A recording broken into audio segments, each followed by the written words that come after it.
ఈ దినమున నేను మొదటి రోజు చెప్పిన రీతిగా పంపుచున్న దేవుడు ద గాడ్ హూ సెండ్స్ అంటే సెంట్ అనే మాటలో మనం ధ్యానిస్తున్నాం. ఈ చివరి రోజు కొరకు నేను దేవుని సన్నిధిలో కనిపెడుతున్నప్పుడు దేవుడు నాతో మాట్లాడిన విషయము మీతో నేను చెప్పనే ఉన్నాను. ఏషియా గ్రంథము 6వ అధ్యాయము 8వ వచనం, the book of Isaiah 6th chapter and verse 8 అక్కడ రాయబడి ఉంది. అప్పుడు నేను ఎవని పంపెదను, మా నిమిత్తము ఎవడు పోవునని ప్రభు సెలవీయగా వింటిని. అంతటా నేను చిత్తగించుము, నేను ఉన్నాను, నన్ను పంపుమనగా అని ఈ వాక్యంలో మనం చూస్తున్నాం. ఈ వాక్యంలో మనం చూస్తున్నాము ఈ 6వ అధ్యాయం ప్రారంభములో అక్కడ జరిగిన సంఘటన ఏమిటంటే ఉజ్జియా రాజు మరణించాడు. ఆ రోజుల్లో ప్రవక్తలను మనం పాత నిబంధన చదివినట్టయితే ప్రవక్తలను అనేకులను రాజులు పోషిస్తూ ఉంటారు. అయితే ఈ ఉజ్జియా రాజు మరణించినప్పుడు ఏషియా దేవుని మందిరంలో చేరి చాలా వేదనతో ఆయన దేవుని వైపు చూసి ఆయన ప్రార్థన చేస్తూ ఉన్నాడు. ఆయన ప్రార్థన చేస్తుండగా ఆకాశము తెరవబడి దర్శనంలో పరలోకంలో దేవుడు ఆసీనుడై ఉండుట చూచి ఆ యొక్క సన్నిధిని ఆయన ఎలా వివరించాడు అని మనం బైబిల్లో చదవచ్చు. అయితే దేవుని యొక్క దర్శనమును పొందిన ఈ ప్రవక్త ఆయన ఆ దర్శనమును బట్టి ఇదిగో సైన్యములకు అధిపతి అయిన యెహోవాను నేను కనులార చూసి నేను బ్రతికి ఉన్నాను కదా అని చెప్పుచు వెంటనే ఆయనకు జ్ఞాపకానికి వచ్చినది తన అపవిత్రత. నేను ఎప్పుడు అంటాను, నిన్నటి దినం కూడా చెప్పాను, the more you go closer to God you are not comfortable. అంటే మీరు దేవుని సమీపముగా ఎంత సమీపముగా వెళ్తూ ఉంటారో అంత కంఫర్టబుల్. అంటే ఓ మన దేవుడే కదా, నాకు చాలా పరిచయమైన దేవుడే కదా, ఎప్పుడు నేను ప్రార్థిస్తున్న దేవుడే కదా, అలా ఉండదు. ఎంతగా దేవుణ్ణి సమీపిస్తూ ఉన్నారో the more of your darkness is exposed. అంటే మనలో కొద్ది చీకటి ఉన్నా కూడా అది వెలుతురుకు వస్తుంది. అక్కడ మనం చూస్తున్నాం మొదటి అధ్యాయం నుండి ఏషియా ప్రవక్తనే, కానీ 6వ అధ్యాయం వచ్చేసరికి ఈ మొదటి అధ్యాయం నుండి ఈ 6వ అధ్యాయం వరకు చూస్తే తన అపవిత్రత గురించి ఏషియా ఎక్కడ మాట్లాడడం లేదు. ఇజ్రాయేలు ప్రజల గురించి మాట్లాడుతూ వారి యొక్క బ్రతుకు ఎలా ఉందో ఆయన చెప్పడం మనం చూస్తున్నాం. కానీ ఎప్పుడు దేవుని దర్శనమును పొందాడు ఆయన అంటున్నాడు, అపవిత్రమైన పెదవులు గలవాడు నేను అని చెప్పుతూ అపవిత్రమైన ప్రజల మధ్య కూడా నేను సంచరిస్తూ ఉన్నాను అని చెప్పుతూ సెరాఫులు అని ఆయన చెప్పుచూ ఉన్నప్పుడు ఆయన వెంటనే ఆ దర్శనంలోనే చూస్తున్నాం, పరలోకం నుండి ఒక దూత బయలుదేరి వచ్చి, ఒక సేరాపు బయలుదేరి వచ్చి బలిపీఠము నుండి వచ్చి తీసుకొచ్చిన ఆ నిప్పును ఆ యొక్క ఏషియా ఒక నోటికి తగిలించి అని రాయబడి ఉంది. పరలోకం నుండి వచ్చిన ఒక నిప్పు ఆయన నోటికి తగిలించినప్పుడు ఏం జరిగింది ఆ అధ్యాయంలోనే రాయబడి ఉంది.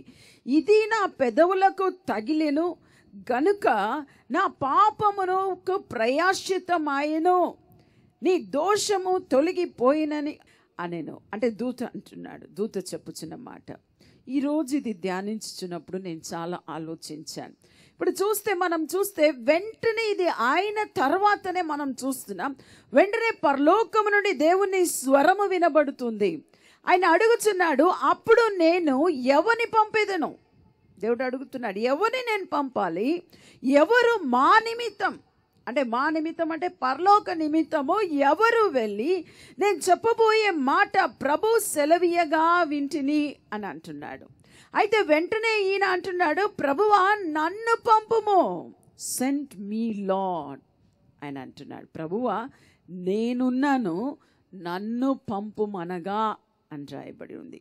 వెంటనే తర్వాత ఉన్న వాక్యములను చదివి చూస్తే ఏం ప్రసంగించాలి, ఏం మాట్లాడాలి, ఇజ్రాయేలు ప్రజల గురించి ఏ రీతిగా మనం ఆయన మాట్లాడాలని ఆయన నోట్లో వాక్కును ఉంచినట్లు మనం చూస్తున్నాం. ఈ రోజుల్లో. అయితే ఈరోజు ఇక్కడ వచ్చిన మనలో చాలా మంది ఒకవేళ వాక్యం వినడానికి వచ్చిన కొందరు ఉన్నారు, కొందరు స్వస్థతకు వచ్చిన వారు ఉన్నారు, కొందరు చూసిపోదామని వచ్చిన వారు ఉన్నారు, కొందరు విడుదల పొందాలని వచ్చారు, కొందరు మీటింగ్ జరుగుతుంది కదా అని వచ్చారు, కొందరు సౌండ్ విని వచ్చిన వారు ఉన్నారు. నానా రకమైన ప్రజలు ఈ రీతిగా బహిరంగ సభకు వస్తూ ఉన్నారు.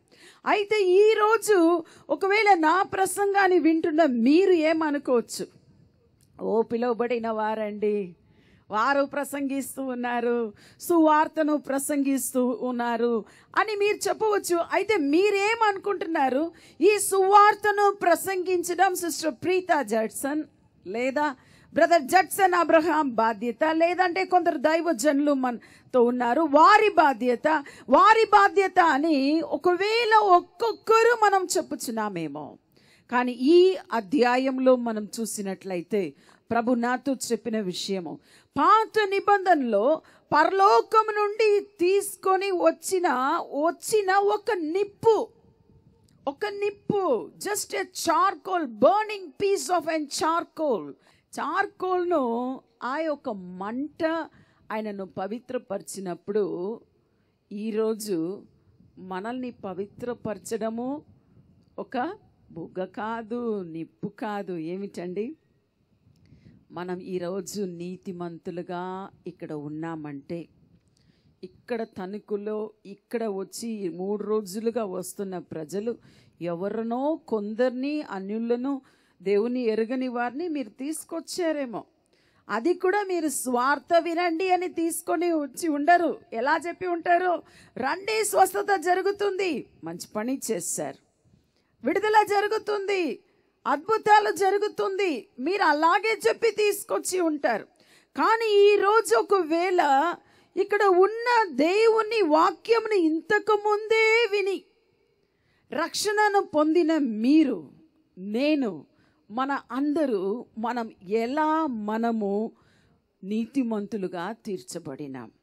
కారుతో, నిప్పుతోనా, లేకపోతే ఏదైనా బలి అర్పించారా? నేను ఫస్ట్ తెలుగు నేర్చుకున్న పాట 1996లో అనుకుంటున్నాను. ఒక చర్చ్కి, ఒక ఐపీసీ చర్చ్కి సాక్ష్యం చెప్పడానికి వెళ్ళాను. అప్పుడు నాకు తెలుగు కూడా అంత చక్కగా రాదు. ఈరోజు మాట్లాడుతున్నట్టు ఆ రోజు మాట్లాడడం నాకు రాదు. కానీ ఆ రోజు ఈ పాట పాడారు ఆ చర్చ్లో, నీవు చేసిన ఉపకారములకు నేనేం చెల్లిదు. వెంటనే ఆ పాస్టర్ గారిని చెప్పాను, పాస్టర్ గారు నాకు ఈ పాట కావాలని తెలుగులో రాసి ఇచ్చారు. ఒక్క వర్డ్ కూడా అర్థం కాలేదు. ఇంటికి వచ్చి ఇంకొక పాస్టర్ని పిలిపించి ఆ పాటను ఆయన చెబుతూ ఉన్నప్పుడు నేను ఇంగ్లీష్లో రాసుకొని ఆ పాటను నేను నేర్చుకున్నాను. ఇది 23 ఇయర్స్ తర్వాత కూడా ఈరోజు కూడా నాకు జ్ఞాపకానికి ఉంది. అయితే ఈరోజు మన అందరూ నీతిమంతులుగా తీర్చబడి ఉన్నాం. వెంటనే యేషయా అంటున్నాడు, ప్రభువా నా నాలుకను మీరు పవిత్రపరిచినారు, ప్రభువా నన్ను పంపుము, సెండ్ మీ లార్డ్, నీ మాటను చెప్పడానికి, ఈ వార్తను ప్రసంగించడానికి. అంటే మనం చూస్తున్నాం తర్వాత యేషయా ఒక ప్రవచనం మారింది. అంతకు ముందు ఉన్న ప్రవచనానికన్నా తర్వాత నెక్స్ట్ అధ్యాయంలో నుండి మనం చూస్తున్నాము మెస్సియా అయిన క్రీస్తు గురించిన రాకడను ఆయన మొదటి సువార్తను ప్రసంగించాడు. కన్యక గర్భవతి అయి కుమార్ని కనును అని. ఒకవేళ ఆ దినం ఆయన ఆ ప్రవచనను చెప్పినప్పుడు ఒకవేళ దేవుడు చెప్పిన మాట చెప్పిన ప్రకారం చెప్పాడు, కానీ హృదయంలో అనుకొని ఉంటాడు కదా, కన్యక ఎలా గర్భవతి అవుతుంది? ఈరోజు జరిగి 2000 ఇయర్స్ తర్వాత కూడా చాలా మంది క్వశ్చన్ ఉంది, కన్యక ఎలా గర్భవతి? అవును, కానీ ఆ రోజు ఆయన చెప్పిన ప్రవచనములు ఈ రోజు వరకు ఎన్నో అధ్యాయములు. యేషయా 53 పూర్తిగా సిలువ మరణము గురించినది, యేషయా 61 యేసుక్రీస్తు అభిషేకమును గురించినది. ఆ రీతిగా అనేక వాక్యములు ఆయన ఆ రోజు చెప్పిన వాక్యములను ఈ రోజు కూడా మనం ధ్యానిస్తూ ఉన్నాం. అయితే ఒక సామాన్య నిప్పు, పరలోకంలో నుండి దిగి వచ్చిన నిప్పు అంత ఒక ప్రభావం కలిగినట్లయితే, దేవుడే ఆత్మ రూపంలో ఉన్న దేవుడే మానవుడుగా దిగి వచ్చి మీ కొరకు, నా కొరకు, ఎవరి కొరకు? నిన్నటి దినం జడ్సనయ్య గారు మాట్లాడుతున్నప్పుడు ఆయన ఈ మధ్యనే కొద్దిగా ఇంగ్లీష్ వర్డ్ యూస్ చేస్తున్నారు. నేను చెప్పాను, మీరు స్టేజ్లో 3 సార్లు చెప్పారు, for you and for me. 3 సార్లు చెప్పారు, నీకును నాకును అని. నేను డాడీ అంటాను కొన్నిసార్లు. మీరు ఫస్ట్ టైం నేను విన్నాను ఇలా చెప్పడము అని రూంపు చెప్తే బాగుందని నేను చెప్పినప్పుడు నేను అన్నాను, నిజంగా ప్రజలు మాత్రం అది గ్రహిస్తే ఈరోజు ఇక్కడ ఉంటున్న మీరైనా, నేనైనా, పాస్టర్స్ అయినా, సేవకులైనా, ఈ ప్రపంచంలో ఉన్న ఎంత గొప్ప దైవజనులైనా మనం ఒక విషయం అర్థం చేసుకోవాలి. ఏమిటి? ఈరోజు మనమందరూ నీతిమంతులుగా ఉండడానికి కారణము ఎవరు? ఏమిటి అంటే మనం నీతిమంతులుగా తీర్చబడ్డానికి కారణము యేసు ప్రభు మాత్రమే. చప్పట్లు కొట్టి దేవుని మహిమపరుద్దాం. దానిలో ఒక రహస్యమును నేను మీకు చెప్తాను. బైబిల్లో ఉన్నదే, కానీ చాలామందికి హెబ్రేయులకు రాసిన పత్రిక అర్థం చేసుకోవడం చాలా చాలా కష్టమైన విషయం. నేను 4 నెలలు పాస్టర్స్ మీటింగ్లో జస్ట్ 1 to 13 చాప్టర్స్ దాని గురించి నేను వివరించి మాట్లాడాను.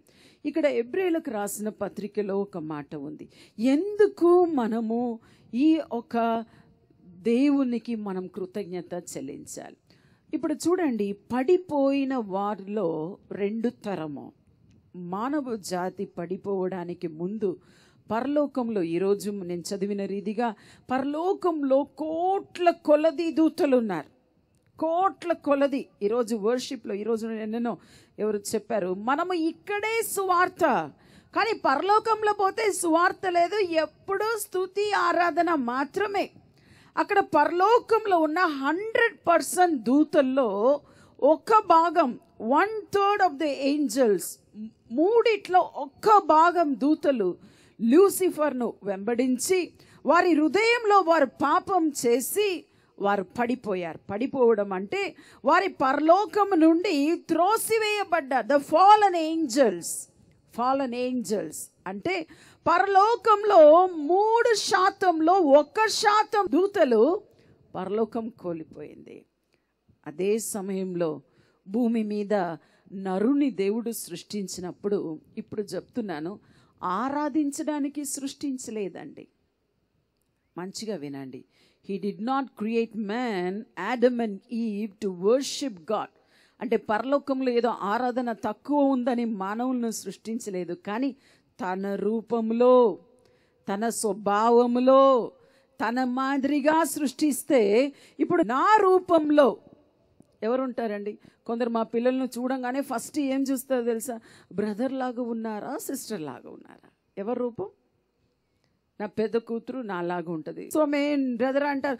కొద్దిగా ఏంజల్కి నాలాగా అది ఉంది, ఇది ఉంది. నేనంటారు పోతే పోనీ, నాలాగా 70%, మీలాగా 30%. రెండో కూతురు ఆమెతో కొద్దిగానే ఎవరైనా డాడీ లాగా ఉన్నారంటే ఆమె కోపం వస్తుంది. ఏమంటది? నేను మమ్మీ లాగా అంటది. మూడవది కొడుకు చూస్తే అందరికన్నా హైట్ అయిన బ్రదర్ జడ్సన్ గారి కన్నా హైట్ ఆయన ఇప్పుడే పరిచయలో ముందుకు వస్తున్నా. మమ్మీ కొందరు అన్నారు నువ్వు మమ్మీలాగా ఉన్నావు, కొందరు అన్నారు శామ్ నువ్వు డాడీలాగా ఉన్నావు, నీ ఎలా అయినా పర్వాలేదు మా కొడుకే కదా అని నేను అన్నాను. ఇప్పుడు దేవుడు మిమ్మల్ని నన్ను ఫస్ట్ ఆదామును సృష్టించినప్పుడు తన స్వరూపమందు అయితే ఈ పై రూపం కాదండి, ఈ పై రూపం కాదు. దేవుని ఒక character, the characteristics of God అంటారు. ఒక స్వభావం, ప్రేమ రూపంలో మనల్ని కూడా సృష్టించాడు. హల్లెలూయా. కానీ ఎప్పుడు అపవాదికి మానవుడు లోబడ్డాడో, ఆయన కూడా, మానవ జాతి కూడా దేవుని బిడ్డలుగా ఉండవలసిన వారు పడిపోయి అపవాది మరణమునకు అధిపతిగా, ఈ భూమికి అధిపతిగా, లోకాధిపతిగా ఆయన అధికారమును పొందాడు. ఆ రోజు నుండి ఇప్పుడు నేను చెప్పుచున్నాను, దేవునికి 2 చాయిస్ ఉంది. నేను రెఫరెన్స్ చెప్తాను, తర్వాత మీరు చదవచ్చు. 2 చాయిస్ ఉంది. పడిపోయిన దూతలను రక్షించాలా, పడిపోయిన మానవ జాతిని రక్షించాలా? వాక్యంలో ఉంది. హెబ్రేయులకు రాసిన పత్రిక 2వ అధ్యాయము 14 నుండి 17వ వచనమును మనం చూసినట్లయితే, నేను షార్ట్గా రాసుకున్నాను, మొత్తం నేను చదువను, మీ తర్వాత చదువుకోవచ్చు. అక్కడ రాయబడి ఉంది, పిల్లలు రక్త మాంసములు గలవారైనందున. ఇప్పుడు నేను చెప్పాను చూడండి, ఎవరు రక్త మాంసములు గలవారు? దూతలు కాదండి రక్త మాంసములు గలవారు. పిల్లలు అనగా మీరు, నేను, మనం రక్త మాంసములు గలవారు గనుక ఆ ప్రకారమే మరణం యొక్క బలము గలవాణిని. మరణం యొక్క బలం గలవాడు ఎవరు? అపవాదిని. అపవాదిని అనగా అపవాదిని మరణము ద్వారానే నశింప చేయుటకు. నేనే యాడ్ చేసుకున్నాను, తప్పుగా చదువుతున్నాను అనుకోదు. అంటే ఒక వర్డ్ అంటారు, ముళ్ళును ముళ్ళుతోనే తీయాలి, వజ్రమును you have to take the thorn by the thorn, cut the glass. ఒక గ్లాస్ కట్ చేయాలంటే షార్ప్ అయిన డైమండ్ కావాలి. డైమండ్తోనే కట్ చేయాలి. డైమండ్ కట్ చేసిన వారు షార్ప్ డైమండ్ యూజ్ చేస్తారు. ఇప్పుడు అపవాది ద్వారా వచ్చిన మరణమును జయించాలంటే ఎలా ఉండాలి? ఈ మరణమును, మానవుని మీద వచ్చిన మరణానికి అధికారి అయిన ఆ అపవాదిని జయించాలంటే పరిశుద్ధమైన ఒక వ్యక్తి రక్తమును చెందాలి. భూమిలో జన్మించిన మానవుల్లో ఆదాము తప్ప, తర్వాత ఆదాం పడిపోయాడు. ఆదాము నుండి ఈ క్షణము వరకు జన్మించుచున్న ప్రతి ఒక్క మానవ రక్తములో ఏముంది? పాపం ఉంది. దావీదు కీర్తనలో అంటున్నాడు, నా తల్లి పాపంలోనే నన్ను గర్భము ధరించినది. We are conceived in sin అని రాయబడి ఉంది. అయితే ఎవరు చనిపోవాలి? అదే వచనంలో ముందు మనం చూస్తే, ఆయన కూడా మనల్ని రక్షించడానికి, ఆయన కూడా రక్త మాంసములో పాలివాడయ్యను. 16వ వచనంలో ఉంది, ఎంత మాత్రము, ఇక్కడే నేను చెప్పిన ఎక్స్ప్లెనేషన్, ఎంత మాత్రము దేవదూతల స్వభావమును ధరించుకొనక అబ్రహాము సంతాన స్వభావమును ధరించుకొని ఉన్నాడు. తర్వాత ఉన్న ఎక్స్ప్లెనేషన్ మీరు పోయి చదవచ్చు. ఇప్పుడు చూడండి, ఒకవేళ దేవునికి కావాల్సింది ఓ మూడిట్లో ఒక భాగం ఆరాధిస్తున్న వారు నాకు లేకపోయారు కదా అని అనుకొని ఉంటే, ఆయన అబ్రహాము కుమారుల ఒక స్వభావం అంటే ఈ రక్త మాంసము గల వాడుగా ఆయన భూమి మీద రాకపోను. ఎలా ఉంటాడు? ఏదో ఒక కేరూబుగా. ఆ నీతి మనకు తెలియదు. దూతలను రక్షించాలంటే ఏం చేయాలి?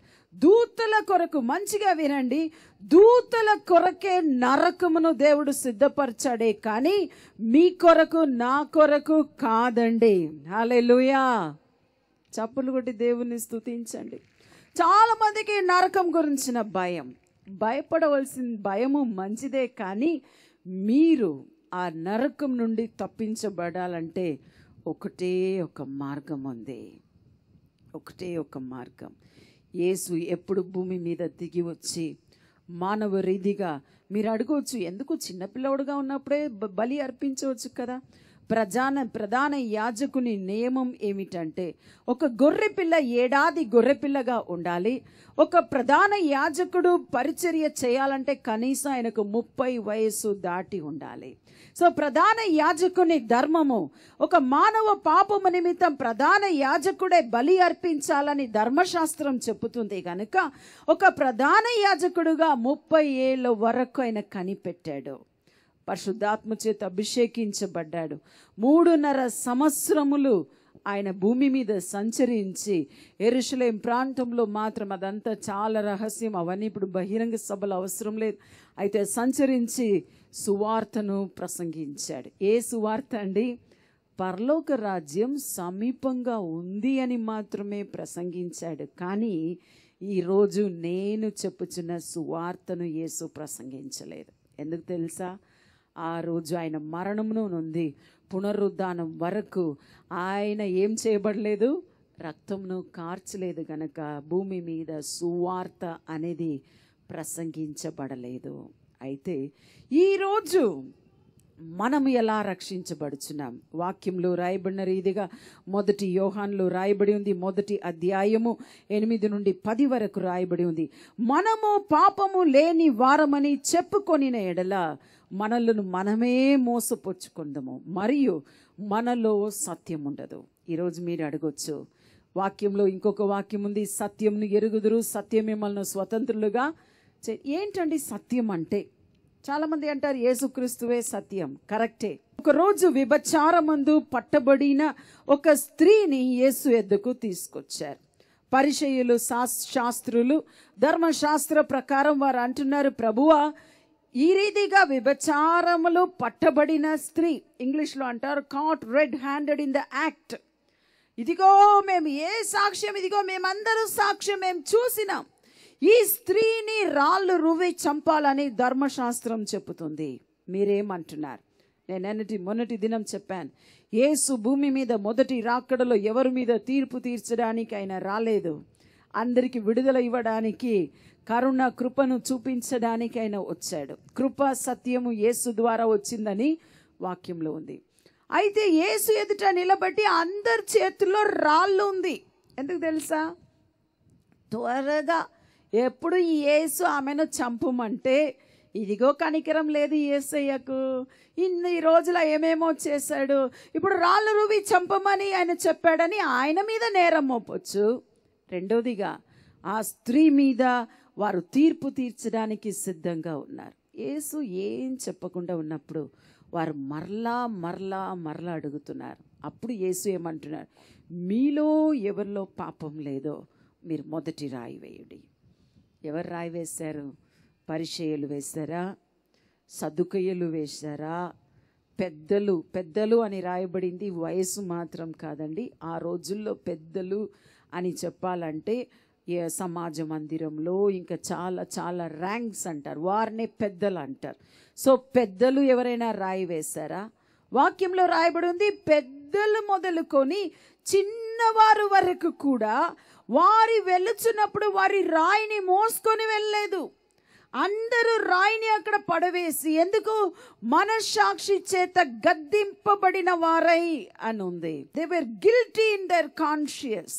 వారి యొక్క మనస్సాక్షి నువ్వు పాపి అని చెప్పింది. కాబట్టి ఆ వాక్యంలో అక్కడ రాయబడి ఉంది, యేసు మాత్రమే మిగిలేను. అంటే బైబిల్ను చదువుతున్న మనం కొందరు అనుకుంటాం, ఆ స్త్రీ ఎక్కడ ఉంది? ఆమె నేరం మోపబడిన స్త్రీ. యేసు శిష్యులు ఉన్నారు, అయితే ఎందుకు యేసు మాత్రమే మిగిలేను అని రాయబడి ఉంది తెలుసా? అక్కడ యేసు శరీరం గురించి కాదు, అక్కడ రాయబడిన మాట ఏమిటంటే, పాపము నేను చెయ్యలేదు అని అందరు వెళ్ళిపోయారు, కానీ పాపము నాలో దోషం ఉందని మీలో ఎవరైనా చెప్పగలరా అని యేసు చెప్పుచున్నాడు. ఎవ్వరు కూడా యేసు మీద నేరం మోపలేదు.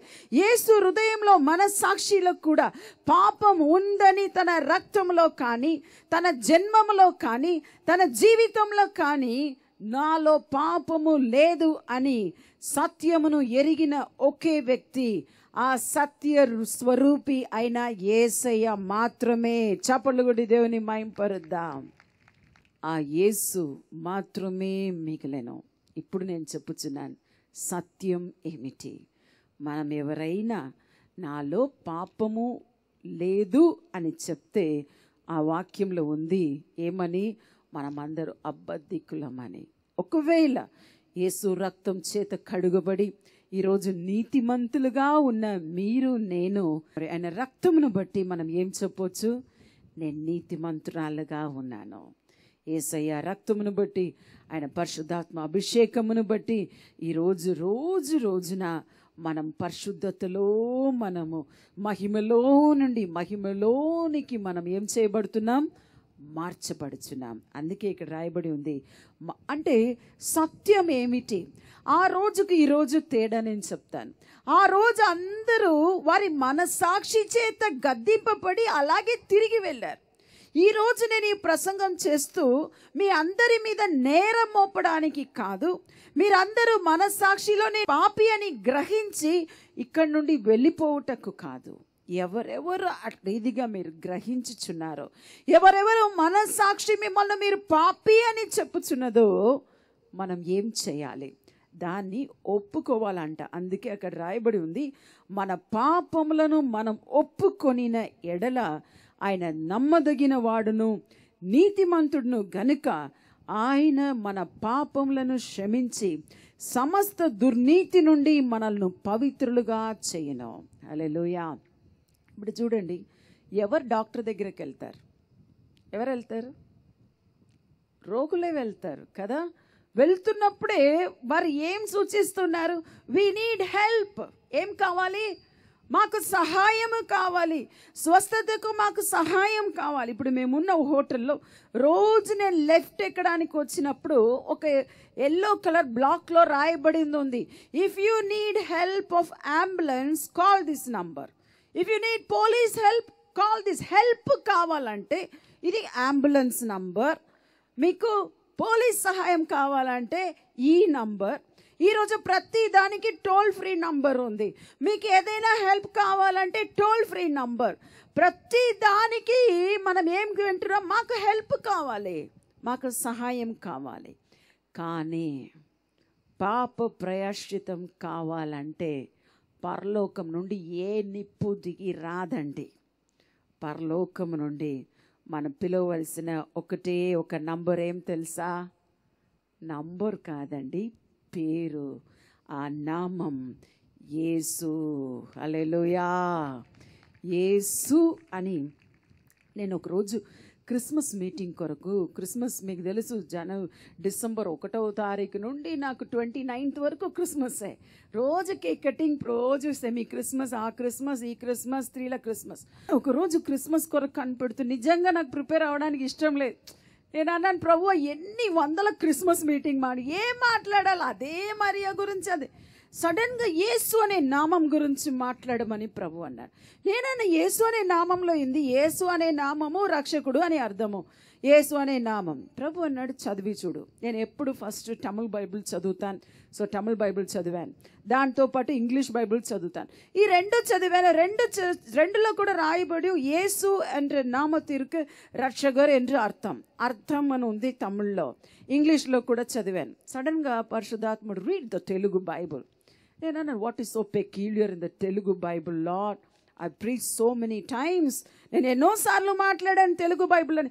తెలుగు బైబిల్ మరలా మరలా మరలా మత్తయి సువార్త 1వ అధ్యాయం చదివి ఇంకా అలా క్లోజ్ చేద్దాం అనుకున్నాను. ప్రభు అన్నాడు, యూ మిస్డ్ సంథింగ్. నువ్వు అక్కడ ఏమో మిస్ చేసినావు. మళ్ళా జాగ్రత్తగా చదివి చూస్తే అక్కడ యేసు అనే ఆ పేరు పైన నంబర్ 1 అని రాయబడి ఉంది. కొన్ని తెలుగు బైబిల్లో ఉంది కూర్చబడిన మాట. అక్కడ కింద ఎక్స్ప్లెనేషన్ ఇవ్వబడి ఉంది. ఏం తెలుసా? యేసు, మంచిగా వినండి, యేసు అను శబ్దమునకు, ఏమిటండి? శబ్దమునకు రక్షకుడు అని అర్థము. ఇప్పుడు శబ్దం, మీ నోరు తెరిచి మీ నోట్లో నుండి ఏది బయటికి వచ్చినా అది ఒక శబ్దమే. మీ నోరు తెరిచి ఒక ఊపిరి అలా విడిచినా కూడా హూ అనే శబ్దం వస్తుంది, ఓ అనే శబ్దం వస్తుంది. ఆ రీతిగా ప్రతి ఒక్కటి శబ్దమే. అంటే మీ నోట్లో నుండి యేసు అనే శబ్దం వస్తే you are calling for help. ఏమని? రక్షకుడా అని పిలుస్తున్నారండి. హల్లెలూయా, హల్లెలూయా. మీరు అనవచ్చు, సిస్టర్ దానిలో ఏం గొప్ప కార్యం ఉంది? ఎంత ఆ యొక్క కృపను మీరు అర్థం చేసుకోవాలి. ఒకవేళ పాత నిబంధన కాలంలో మనం ఉన్నట్లయితే ఏది చేసినా మీ పాపానికి ఏం లేదండి, ప్రాయశ్చిత్తం లేదు. ఎందుకంటే మనం ఇజ్రాయేలు గోత్రానికి చెందిన వారు ఇక్కడ ఎవరు కూడా లేరు. ఇజ్రాయేలు వారు మాత్రమే బలి అర్పించడం ద్వారా వారికి ప్రాయశ్చిత్తం ఇవ్వబడినది. కానీ ఏ ఒక్క ఇజ్రాయేలులైనా కూడా వారి యొక్క విశ్రాంతిలో ప్రవేశింపలేదు అని వాక్యంలో ఉంది. ఈరోజు ఎందుకు? అదే ఇప్పుడు నా మెసేజ్ ఏమిటంటే, యేషయా నాలుక ఒక అగ్ని తగిలి ఆయనకు పాపమును ప్రాయశ్చిత్తం చేయబడినదంటే సాంస్క్రిట్ అంటారు సాక్షాత్తు భగవాన్ అంటారు కదా, సాక్షాత్. నేను సాంస్క్రిట్ కూడా చదివాను. సో సాక్షాత్తు ఆ దేవుడే మానవ రూపం ధరించుకొని వచ్చి మిమ్మును నన్ను మరలగా పిల్లలుగా చేసుకోవడానికి, గమనించండి, to make you the children of God, అబ్బా తండ్రి అని మీరు పిలవడానికి తన్ను తాను సిలువలో అప్పగించుకున్నాడండి. ఎవరు పట్టుకొని పోయి సిలువ వేయలేదు. హల్లెలూయా. ఒకరోజు నేను హైదరాబాద్లో ఎయిర్పోర్ట్ నుండి ఫ్లైట్ ఎక్కాను తమిళనాడు వెళ్ళడానికి. నేను నా కూతురు, ఆమెకి అడ్మిషన్ విషయమే నేను బయలుదేరాను. నా ప్రక్కన ఒక 3వ సీట్లో ఒక వ్యక్తి వైట్ అండ్ వైట్లో వచ్చి కూర్చున్నారు. ఆయనను చూడంగానే అనుకున్నాను పొలిటీషియన్ అని. నా దగ్గర వచ్చి కూర్చున్నాడు. సరే, ఆయన ముఖం చూశాను, దేవుణ్ణి యేసయ్యను ఎరుగని ఒక వ్యక్తి అని అర్థం చేసుకున్నాను. అలా morning flight, early morning flight, నాకు చాలా ఆకలిస్తుంది, టీ కాఫీ ఏం దొరకలేదు. అలా కళ్ళు మూసుకొని ఉంటే ఆ ఫ్లైట్ స్టార్ట్ అయింది. నా చేతిలో ఒక బుక్ ఉంది, వాట్ డస్ ద బైబుల్ సే అని. ఆయన అడిగాడు, madam can I have that book అన్నాడు. ఆ బుక్ ఇస్తారా? ఆ బుక్ ఇచ్చాను. నా దురదృష్టం, ఆయన పేజ్ అలా జస్ట్ అలా ఓపెన్ చేశాడు. వారి యొక్క దేవుని ఒక నామం పెట్టి అక్కడ ఏదో రాయబడి ఉంది. వెంటనే కోపంగా అడిగాడు, what does your Christian magazine write about my God? నా గాడ్ గురించి ఎందుకో మీ మ్యాగజైన్లో రాయబడి ఉంది. వెంటనే ఇలాగే చెప్పానండి, ఇలా దండం పెట్టి అన్నాను, sir I have not return this book, ఈ బుక్ నేను రాయలేదన్నాను. వెంటనే అన్నారు, ఇది ఎందుకు రాయింది? అది నేను అన్నాను, మీకు ఏదైనా డౌట్ ఉంది ఆ మ్యాగజైన్ లాస్ట్ పేజ్ చూపించాను, అక్కడ ఉంది చూడండి, ఆయనకు రాసుకొని అడగండి, ఈ బుక్ నేను తీసుకొచ్చా అనుకున్నాడు. నేను అన్నా తీసుకోండి. వెంటనే అన్నాడు, your face looks so familiar, మిమ్మల్ని ఎక్కడో చూసినట్టు ఉందని. నేను అన్నా, ఐఎమ్ ప్రీతా జడ్సన్, మీరు కూడా ప్రీచర్ కదా అన్నాడు. అవునండి, నేను స్వార్థికురాలు, ఐఎమ్ ఇవాంజలిస్ట్ అని చెప్పాను.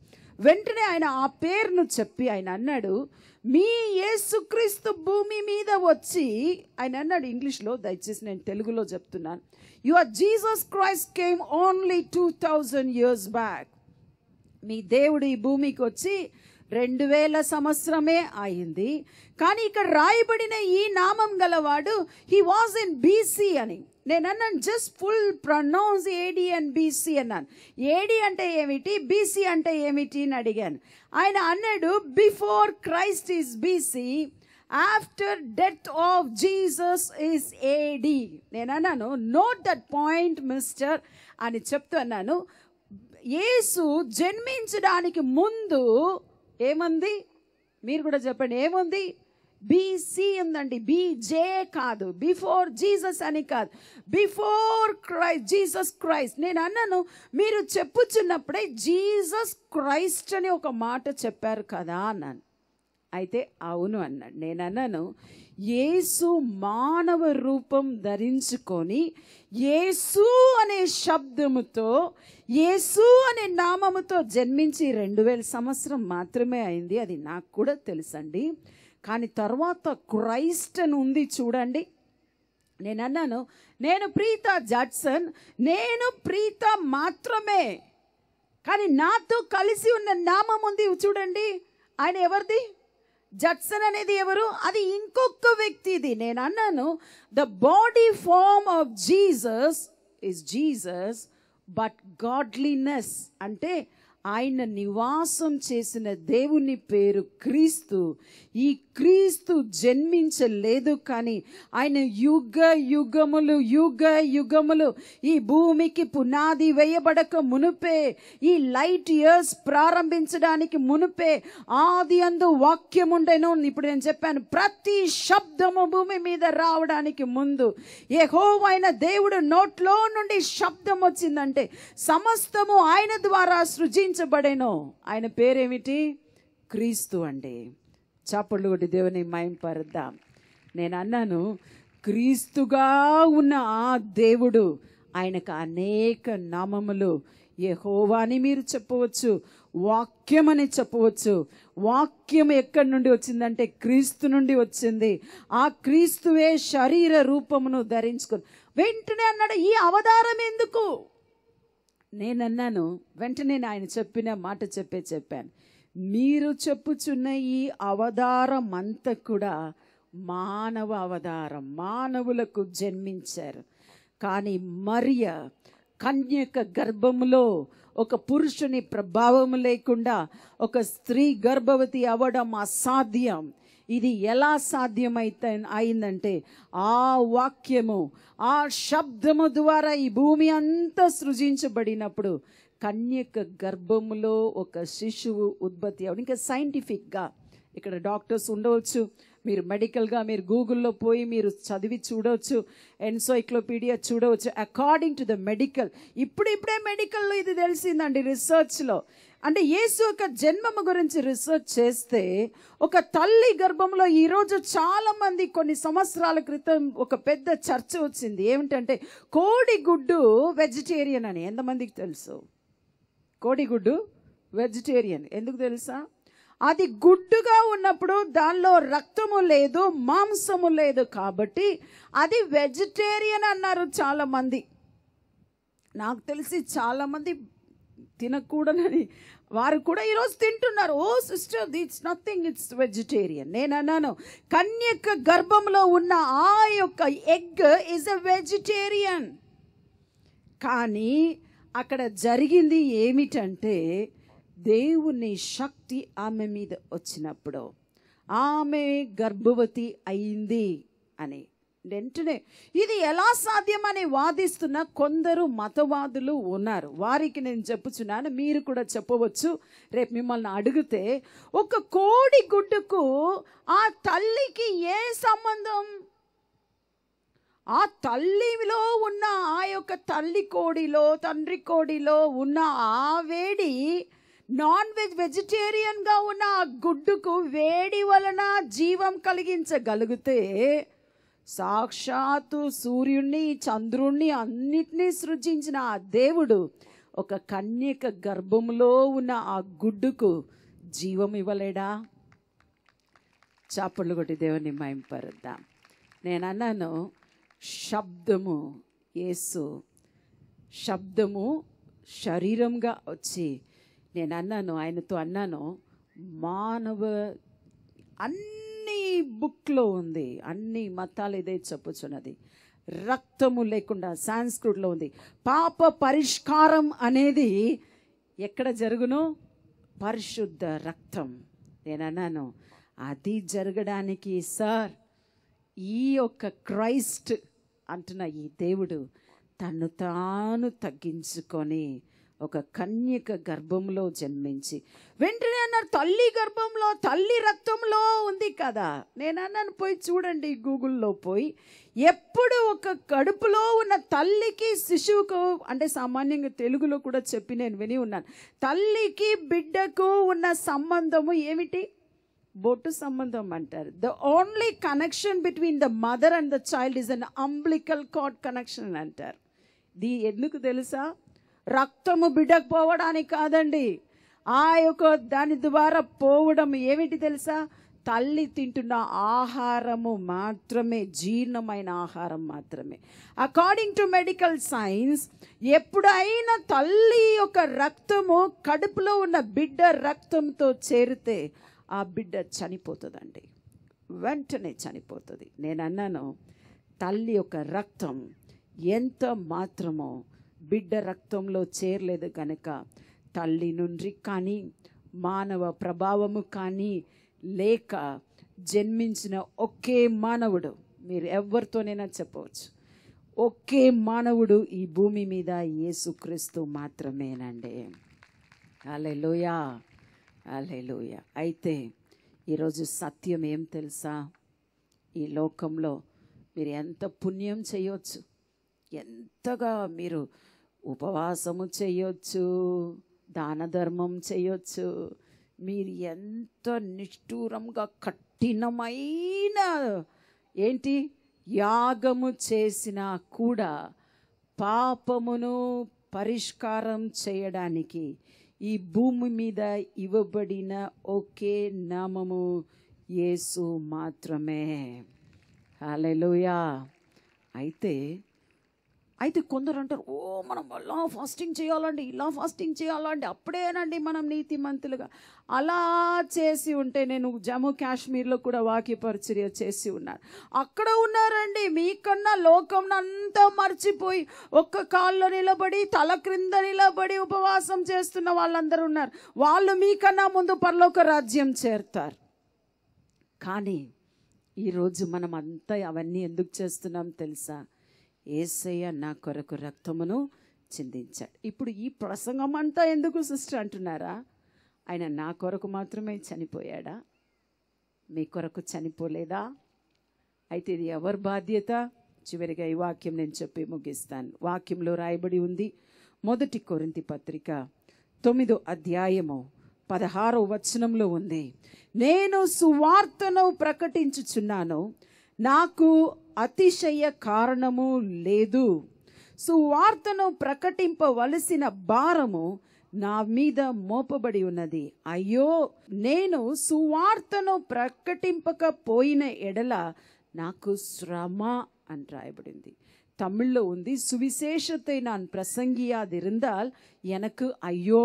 అటు ఇటుగా ఉంది. ఇప్పుడు అయ్యో అని ఎవరికంటారు? శ్రమ అనేది శాపం అండి. ఒకవేళ సిస్టర్ ప్రీతా జడ్సన్ కొరకు మాత్రమే యేసయ్య రక్తం చిందించి ఉంటే నేను ప్రసంగించడము ఏమిటి? ఓ ఏంటండి మీరు స్వార్థికులు. సువార్త చెప్పే బాధ్యత ఎవరిది తెలుసా? ఒకవేళ స్త్రీలు తప్పించుకుంటారు, బైబిల్లో అలా ఉందండి ఇలా ఉందండి. ఏం స్త్రీల కొరకు యేసయ్య రక్తం చిందించలేదా? యేసు మరణం నుండి లేచిన తర్వాత మొట్టమొదటిగా స్త్రీలకు కనబడి చెప్పినది ఏమిటి? నేను సజీవుడుగా ఉన్నానని, మరణం నుండి లేచానని నీవు పోయి నా సహోదరులకు చెప్పు.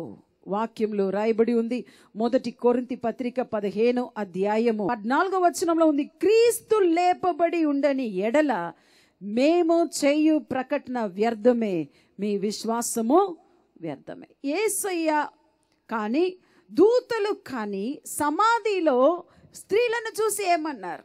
ఆయన ఇక్కడ లేడు, మరణం నుండి లేచాడని పోయి చెప్పమన్నాడు. స్త్రీలు పరిగెత్తుకొని పోయి ఏం చెప్పారు? మరణం నుండి లేచాడు. అంటే అర్థం ఏమిటి?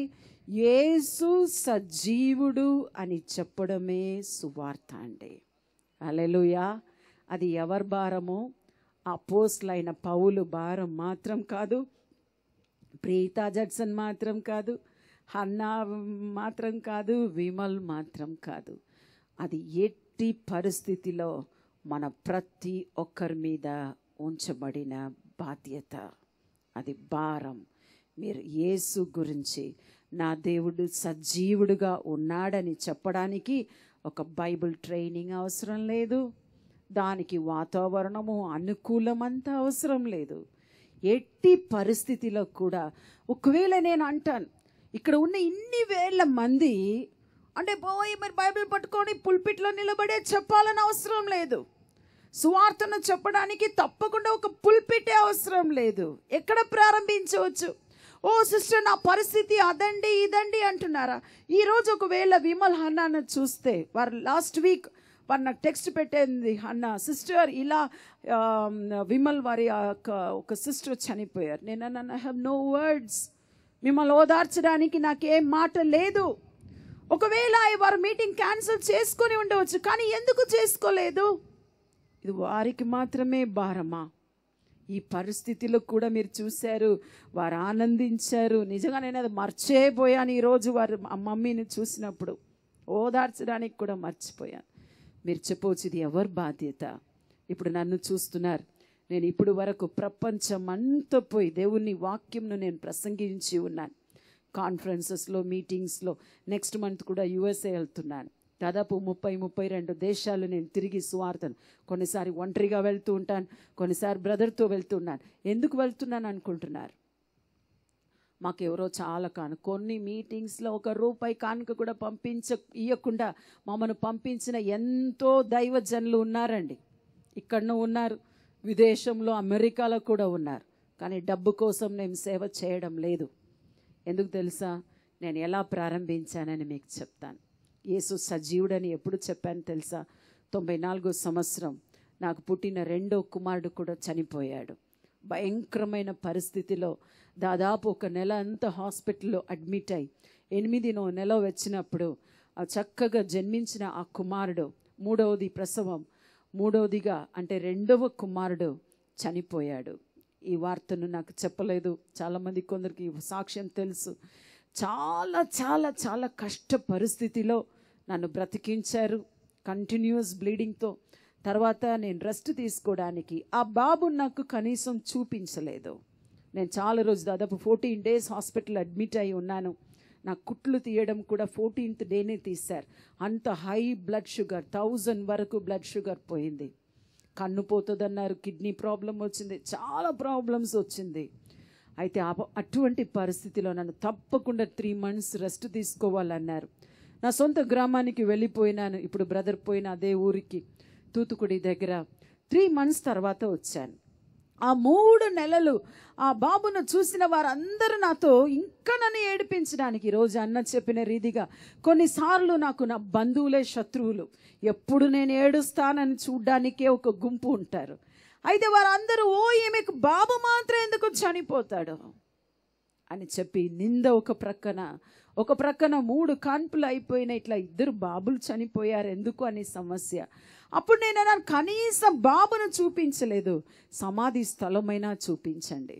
నేను జడ్సనయ్య గారు అప్పుడు మీకు తెలుసు 94లో భయంకరమైన అప్పు బాధ, బిజినెస్ అంతా విడిచిపోయి మేము ఆంధ్రప్రదేశ్ విడిచిపెట్టి, ఆ రోజుల్లో ఆంధ్రప్రదేశ్ వారంగల్ విడిచిపెట్టి తమిళనాడు వెళ్ళిపోయినాం. 3 months తర్వాత వచ్చినప్పుడు చాలా కష్టముతో ఒక పాత స్కూటర్, ఇరిగిపోయిన స్కూటర్, గడగడగడ సౌండ్ వస్తుంది. ఇప్పుడు కార్లు ఉన్నాయి కానీ అప్పుడు కార్ లేదు. ఆ స్కూటర్లో మేమిద్దరు మా యొక్క గిఫ్ట్ ఆఫ్ జీసస్ మినిస్ట్రీ తర్వాత ఫ్యాక్టరీ ఉన్న స్థలం, ఆ స్థలానికి నన్ను తీసుకొని వెళ్ళారు. 10 acres భూమి, అన్న తమ్ముడు 3 కలిసిన ఆ భూమిలో ఒక స్థలానికి తీసుకొని వెళ్ళారు. మట్టి మాత్రం కొంచెం తవ్వి, చిన్న బాబు కదా అని సమాధి చేసి ఉన్నారు. దానిపైన మట్టి వేసి ఉంది. ఆ స్థలం పోగానే నేను ఓ అని ఏడ్చాను. ఎందుకు తెలుసా? ఆ 10 acres భూమిలో ఎక్కడ కూడా ఇంత పచ్చ గడ్డి లేదు. కానీ బాబును సమాధి చేసిన ఆ మట్టి మీద మాత్రం ఫుల్ పచ్చని గడ్డి ఉండడం చూశాను. ఒకవైపు చాలా కోపం, రోషము, వేదన, దుఃఖం. ఆ భయంకరమైన ఎండలో కూడా 4 గంటలకు అలాగే మోకరించి ఓని ఏడవడం ప్రారంభించాను. అది ఇండస్ట్రియల్ ఏరియా, అక్కడ పర్తి మిల్లు ఉంటుంది. ఒంగోలు నుండి, ఈ ప్రాంతం నుండి చాలామంది కూలి పని చేస్తున్న వాళ్ళు గుడిసెలు అటు చుట్టుపక్కన ఉంది. వారి గుడిసెలో వినబడినది నా ఏడుపు సౌండ్. వారందరూ, కొందరు 2-3 స్త్రీలు వచ్చారు. కొంచెంసేపు చూశారు. వారు అలా వారు అడుగుతున్నారు, ఇది ఎవరు అని. నాకు సరిగా వారి భాష రాదు, నా భాష వారికి రాదు. నేను అన్నాను నా బాబు అని ఇలా చేయి చూపించాను. వారు అయ్యో అవునా అని కొంచెంసేపు చూశారు. తర్వాత కొంచెంసేపు అయినాక నేను మోకరించడం చూసి, నువ్వు ఏం చేస్తున్నావు అని అడిగారు. నేను ఇలా చేయి చూపించాను, ప్రార్థన చేస్తున్నాను అన్నాను. ఎవరికి అని అడిగారు. నేను అన్నాను యేసయ్యకు అని అన్నాను. వెంటనే అయిపోయింది. అక్కడి నుండి నేను లేచాను. వెంటనే అడిగారు, నువ్వు మా కోసం ప్రార్థన చేస్తావా? సైగనే అంత. నేను వారిని చూసి నిజంగా ఏమనుకున్నాను తెలుసా? యోబే గుర్తుకొచ్చాడు. నేనే కష్టంలో ఉన్నాను, బాబు పోగొట్టుకున్నాను అని దుఃఖంలో ఉన్నాను. నేను వీళ్ళకేం ప్రార్థన? అప్పుల బాధలో మునిగిపోయి ఉన్నాము. నా తండ్రి నాకు ఇచ్చిన అన్నీ పోయింది. కారు పోయింది, నా బంగారం పోయింది, ఆస్తి పోయింది, అన్నీ పోయింది. రోడ్లో ఉన్నామని చెప్పాలి. అన్ని రకంగా వారి యొక్క అన్న తమ్ముడితో ఉన్న బిజినెస్ నుండి బ్రదర్ను వేరు తీశారు. అన్ని రకంగా మేము జీరోలో ఉన్నామండి 1994లో. అప్పుడు వారితో నిజంగా ఒకవైపు ఏడుపు వచ్చింది. నేను అన్నాను, వారు అన్నారు, మా కొరకు నువ్వు ప్రార్థన చేస్తావా? సరే అన్నాను. వెళ్ళిపోయాను. వెంటనే వెళ్ళిపోతున్నప్పుడు వారు అడిగారు, వచ్చే వారం నెక్స్ట్ వీక్ వస్తావా అని అడిగారు. నేను కూడా సరే అన్నాను. ఇంటికి వెళ్ళిపోయాను. నెక్స్ట్ వీక్ వరకు మర్చిపోయాను. వారి నిమిత్తం నేను ఏం ప్రార్థన చేయలేదు, నిజం చెప్తున్నాను. కానీ నెక్స్ట్ వీక్ కరెక్ట్గా 4 o'clock వచ్చింది. నాకు గుర్తుకొచ్చింది, అయ్యో ఈ స్త్రీలు పరిశుద్ధాత్మదేవుడు జ్ఞాపకం చేశాడు. అందుకుముందే పరిశుద్ధాత్మతో నింపబడి ఉన్నాను. అప్పుడు అనుకున్నాను, ఈ స్త్రీలు వస్తారన్నారు కదా, వెంటనే భర్తను పిలిచాను, నేను పోవాలి ఇప్పుడు. ఈ మరల నువ్వు ఏడుస్తావు బ్రదర్కి, నేను నా ఏడుపు అస్సలు ఆయన చూడలేరు. అప్పుడు ఆయనతో అంటే, నువ్వు ఏడుస్తావు, నిన్ను తీసుకొని వెళ్ళానన్నారు. నేనన్నా, నేను తప్పకుండా పోవాలి. ఆ స్త్రీలు రమ్మన్నారు, ఈసారి నేను ఏడవను అన్నాను. అక్కడ పోతే వారు ఒక 6-7 స్త్రీలు అక్కడ ఉన్నారు. అప్పుడు నేను అక్కడ పోయి వాళ్ళని చూస్తున్నాను. వారి భాష నాకు కొంచెం నాకు తుళు భాష కొద్దిగా వచ్చు, కర్ణాటకలో ఉన్నాను కాబట్టి హిందీ, కన్నడ, తెలుగు, మలయాళం ఇవన్నీ వచ్చు కాబట్టి వారు చెప్తున్న కొద్దిగా నాకు అర్థమైంది. వారు అన్నారు, పోయినసారి నేను ప్రార్థన చేయమన్నాము, మా ఇద్దరికి మిరాకల్, వారిద్దరికి ఏదో మిరాకల్ జరిగింది. వారు అన్నారు, మాకు మంచిగా అయింది, అందుకే వీళ్ళని కూడా తీసుకొచ్చిన.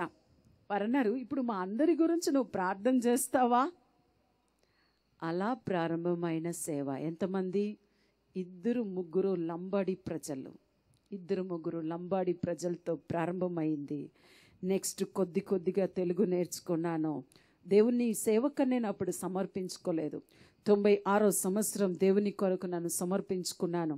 అందుకు ముందే 95లో ఒక చక్కని కుమార్తె, రెండో కుమార్తె, అందుకుముందు ఒక పెద్ద కుమార్తె 92లో ఆమె జన్మించింది. నాకు అన్ని ఛాన్స్ అయిపోయిందండి. 3 ఆపరేషన్స్, మీ అందరికీ తెలుసు. అన్నీ నాకు మేజర్ ఎలెక్టివ్ సిజరీన్స్. ప్రతి కాన్పులో నా బ్లడ్ షుగర్ 700, 800, 900. ఒక రోజుకు కనీసం 4-5 ఇంజెక్షన్స్. 6 నెలలో ఆ ఇంజెక్షన్ సిరింజ్ కౌంట్ చేస్తే మోర్ దెన్ 1000 ఇంజెక్షన్స్ వచ్చిందండి. గుచ్చి మా అమ్మ రోజు నన్ను తిడుతుంది, నేను ఎందుకు నర్సింగ్ సూపరింటెండెంట్ అయ్యానో నీకు ఇంజెక్షన్ ఇవ్వడానికి. ఒకరోజు నేను ప్రార్థనలో ఉన్నప్పుడు హృదయం అంత వేదన, 2 కుమారులు పోగొట్టుకున్నాను. ప్రభువా తండ్రి, నాకు ఎందుకు ఈ నింద, ఎందుకు కుమారులు మాత్రం చనిపోయినప్పుడు డిజిఎస్ దినకరన్ గారి ఒక సీడీ చూస్తూ ఉన్నప్పుడు ఆ రోజు అక్కడ ఆయన ప్రసంగంలో చెప్పిన ప్రవచనం, ఆ రికార్డింగ్ 1970sలో చేయబడిన రికార్డింగ్, ఆ ప్రవచనం నాతో మాట్లాడినట్టు దేవుని అగ్ని నా మీద వచ్చింది. ఆ ఉపవాసంలో ప్రార్థనలో ఉన్నప్పుడు ప్రభు నాతో మాట్లాడాడు. ఏం మాట్లాడాడు తెలుసా? దాదాపు 8 సంవత్సరాలుగా నాకు అది కావాలి, నాకు ఇది కావాలి, నాకు సంతానం కావాలి, ఇదే అడుగుతున్నావు, కానీ నాకేం కావాలని నువ్వు అడిగినావా? Did you ever ask what I want? నేనన్నాను, మీకేం కావాలి ప్రభువా? ప్రభు అన్నాడు, నాకు నువ్వు కావాలి. I want you. నాకు నువ్వు కావాలి. నేనన్నాను దేవునితో, ప్రభువా అది నిజమైతే, మీరు నాతో మాట్లాడుతున్నది నిజమైతే, నాకు అద్భుత కార్యం చేసి ఒక కుమార్ని ఇచ్చినట్లయితే, నేను అలా తెలియకుండానే చెప్పాను, ప్రపంచమంతా పోయి నా దేవుడు సజీవుడని నేను నిరూపిస్తానన్నాను. హల్లెలూయా. ఎంత మిరాకిల్ అంటే 1996లో ఇండియన్ మెడికల్ హిస్టరీలో 4th ఆపరేషన్ చేయకూడదు, అది కూడా ఎలెక్టివ్ అండ్ కాంప్లికేషన్ ప్రెగ్నెన్సీ. 3వ నెల అద్భుతమైన రీతిగా నాకు సిజరీన్ చేసిన డాక్టర్, ఆంధ్రప్రదేశ్లో ఒక అవార్డు పొందిన డాక్టర్, ఆమె 4th మంత్ నన్ను టెస్ట్ చేసి అలా చంప మీద పెట్టుకొని, ప్రీతి వాట్ ఈస్ దిస్ అన్నది. ఏం డాక్టర్ అన్నది? యు ఆర్ ప్రెగ్నెంట్ అని అన్నది. ఎందుకు తెలుసా? 4th మంత్ వరకు తెలియలేదు. తెలిసి ఉంటే ఆమె అబార్షన్ చేసి ఉంటుంది. ఎందుకంటే నా గర్భం ధరించకూడదు. నా యూట్రస్ అంత చినిగిన ఒక గుడ్డలాగా, పేపర్ లాగా అయిపోయింది లాస్ట్ ప్రెగ్నెన్సీలో. ఆమె అన్నది, ఇప్పుడు బిడ్డను తీసేసిన ప్రాబ్లం, ఉంచిన ప్రాబ్లం. షార్ట్గా చెప్తున్నాను, అద్భుతమైన రీతిగా కరెక్ట్ టైంలో చాలా కాంప్లికేషన్స్ మధ్య నా ఆపరేషన్ మాత్రం, ఎవరైనా ప్రసవ ఆపరేషన్కి 7 డాక్టర్స్ చూసారా? 7 డాక్టర్స్ ఉన్నారు. నాకు కిడ్నీ ప్రాబ్లం వచ్చింది, హార్ట్ ప్రాబ్లం వచ్చింది, ఆలిగో ప్రాబ్లం వచ్చింది, ఇంకా బేబీ తల పెద్దగా జన్మిస్తుందని, ఇంకా హైడ్రోకెఫాలిక్ బేబీగా ఉంటుంది అన్నారు, ఏమేమో అన్నారు. కానీ డాక్టర్స్ నాకు హిందీ తెలియదు అనుకొని, నేను తమిళియన్, ఈమెకి హిందీ రాదనుకొని వారు మాట్లాడుకుంటున్నారు. ఓ ఆమె అంటుంది ఇస్ బార్ మేబీ లడికి హే సిస్టర్. అక్కడ ఉన్న ఇంకొక డాక్టర్తో ఈమె తెలిస్తే ఈమె ఏం చెప్తుంది, అప్పుడే నా హార్ట్ బీట్ పల్స్ చాలా ఎక్కువైంది. అప్పుడు అనస్థిసిస్ట్ అన్నారు, మేడం ఈమెకి హిందీ అర్థం అవుతుంది. ఆ పేరు మాట్లాడడం, ఎందుకంటే నేను బెంగళూరులో చదివాను కనుక నాకు హిందీ కూడా వచ్చు. అయితే ఒకవైపు భయం, ఇంకొక వైపు ఏముంటుందో, ఇంత ధైర్యంగా 4th సిజరీన్కి వచ్చాను కదా, 6th ప్రెగ్నెన్సీ. కానీ అద్భుతంగా ఆపరేషన్ జరుగుతున్నప్పుడే ఆ యొక్క ముస్లిం డాక్టర్ చప్పట్లు కొట్టి ఏమన్నా తెలుసా, Preethi congratulation, your faith has saved you అన్నది. నీ విశ్వాసం నిన్ను రక్షించింది. దేవుడు చక్కని కుమార్ని మాకిచ్చాడు. నేను వాగ్దానం చేసిన రీతిగా ఆ బాబు పుట్టి 3వ నెల నేను స్టార్ట్ చేసినప్పుడు నాకు ఒక్క అక్షరం తెలుగు రాదండి. ఈరోజు తెలుగులో మాట్లాడుతున్నానా? ఒక ఛాలెంజ్గా చాలా సంవత్సరాలు నాకు స్వార్థరాజు గారు ట్రాన్స్లేషన్ చేశారు. కానీ నా ఆశ ఏమిటంటే నేను ఈ ప్రజలతో మాట్లాడుతున్నప్పుడు నేను తెలుగులోనే మాట్లాడాలి. నాకు ఇంగ్లీష్ చాలా బాగా వచ్చండి. నేను ఆంగ్లో ఇండియన్ స్కూల్లో నేను చదువుకున్నాను. నేను ఇంగ్లీష్లో ప్రసంగించాలంటే చక్కగా ప్రసంగించవచ్చు. నేను అనుకున్నాను ఈ భాషను నేను నేర్చుకుంటాను. నాకు భాషలు చాలా ఇష్టం. నాకు 8 భాషలు వచ్చు. తెలుగు బుక్ తీసుకొని లెర్న్ తెలుగు ఇన్ 30 days అని అక్షరాలు, ప్రతి అక్షరాలు చూసి ఈరోజు మా తమిళ భాష కన్నా తెలుగులోనే ఎక్కువ ప్రసంగం చేస్తూ ఉన్నాను. హల్లెలూయా. ఈరోజు చెప్పండి, సువార్తను ప్రసంగించడానికి అనుకూల పరిస్థితి అవసరం లేదు. నేను స్టార్ట్ చేశాను 3-4తో. ఇక్కడ కెమెరా తీస్తున్న దాస్, వీళ్ళందరూ ఈయన చిన్న వయసు, వీళ్ళందరికీ ఈయన డ్రమ్ కొట్టడానికి వచ్చేవాడు. ఎంతమంది వచ్చారు తెలుసా? ఆ గ్రౌండ్లో 2 అనేది 4 అనేది అయింది, 4 అనేది 8 అయింది, 8 అనేది 20 అయింది, 20 అనేది 100 అయింది, 400, 500. మేము లాస్ట్ ఆ ఫ్యాక్టరీ కట్టడానికి ముందు ఆ గ్రౌండ్లో ఎంతమంది వచ్చారు తెలుసా? 35,000 మంది వచ్చారండి. 35,000 పీపుల్. ఇప్పుడు ఎందుకు చెప్తున్నానంటే ఈ రోజు వరకు నా ఛాలెంజ్, నా రాశిక రంధ్రంలో ఊపిరి ఉన్నంత వరకు నేను సువార్తను ప్రసంగిస్తాను. హల్లెలూయా. అది నా భారం మాత్రం కాదండి, మీ భారం. తెలుగు తెలియని నేను, ఇంకా అన్నిటినీ పోగొట్టుకున్నాను నేను. ఒకవేళ మీరు చెప్పవచ్చు మాకు అప్పు బాధలు ఉండి మాట్లాడండి దేవుని గురించి. దేవుడు సజీవుడని చెప్పడానికి మీ పరిస్థితి అవసరం లేదండి. జడ్సన్ గారు ప్రసంగానికి ప్రారంభించినప్పుడు అప్పుల బాధలో అన్నింటినీ మేము పోగొట్టుకుని ఉన్నాం 94లో. అప్పుడు ఆయన వెళ్ళారు స్వార్థ ప్రసంగించడానికి. ఇప్పుడు ఉన్నా లేకపోయినా మా పనిని మేము చేస్తున్నాం. మీ గురించి ఏమిటి? మీ గురించి ఏమిటండి? అవకాశం ఉన్నప్పుడల్లా ఎక్కడెక్కడ ఎవరైనా వచ్చి అమ్మా నాకు ఈ బాధ అంటున్నారా? మీరు మెడికల్ డాక్టర్ కాకపోవచ్చు, కానీ చెప్పండి అమ్మ నీ కొరకు నేను ప్రార్థన చేస్తాను, నా దేవుడు సజీవుడు. ఏం చెప్పాలి?